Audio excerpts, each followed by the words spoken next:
So we're here with Morgan Short, the 2018 First Place and Audience Choice Award winner for the Rosen-Schaffel competition. Good afternoon, Morgan. How are you?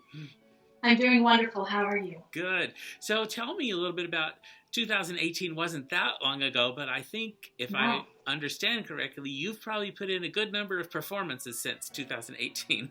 What have you been doing since 2018? Well, I think the most immediate thing I did after I won the competition was that I won management in Los Angeles. So that was by far the first thing that I did, which was great. I am an artist on the roster of Gene Schreiber Management and Classics Alive Artists. Wow. And actually my 2019-20 season has been pretty astounding. I began the season off as a semifinalist for the Minnesota Orchestra's their Young Artist competition, which was a fantastic experience. I took first prize in the Ronald Sachs International Music Competition held in Wilmington for their strings category. I also was a presenter at the American Harp Society National Conference, as well as their advanced division winner. There were only 5 finalists in the country, so that was pretty exciting. My concerto experiences for this past season also have been really just incredible opportunities, one after the other. I began my season winning the Alexander Symphony's Mary Graham Lastley competition in Virginia.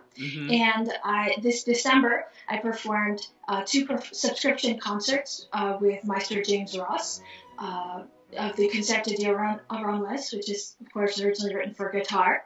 My season also began with my debut with the North Carolina Symphony Orchestra as a concerto soloist. Wow. And, of course, at the Eastern Music Festival and the Appalachian Music Festival.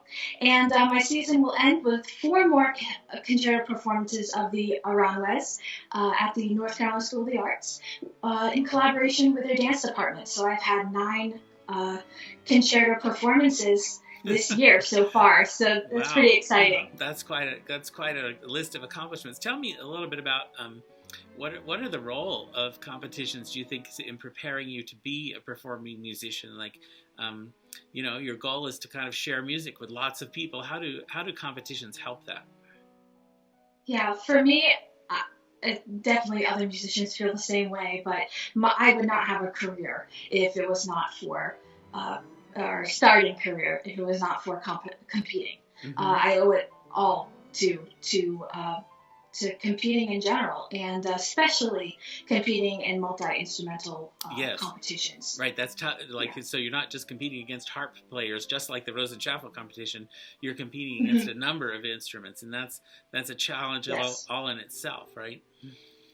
Yeah, for me, competing is not personal anymore. It's about furthering the nature of this instrument. Can it compete against some of the greatest violin, piano concertos, and with its repertoire? And thus far, I've made it. I've been incredibly excited to beat Sibelius violin concerto, Tchaikovsky, and Rachmaninoff piano concertos. That to me has become more even a goal than actually attaining a prize. The Rosen-Schaffel competition really sets itself apart from practically every competition I've participated in thus far. First and foremost, to be judged by a panel of conductors, acclaimed conductors across the country, and some would say the world, has been, that was an incredible experience for me. I never had that before. And what better way to judge artist's work than to have a conductor who knows the works the best.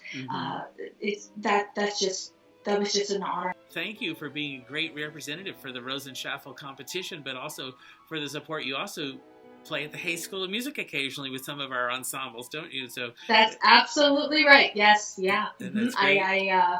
I wasn't able to make the last performance that they asked me to because I was auditioning at Colburn, but definitely I love App State. I love the audiences there, and especially the students. NC is my home, and it always will be. Well, thank you so much for taking the time to talk to us this afternoon, and we wish you the best in your career. I don't think you need our wishes, because I think you're going to do pretty well without them. But thank you so much for taking time to talk to us, and good luck to you as you move through the future. Thank you. It's been an honor.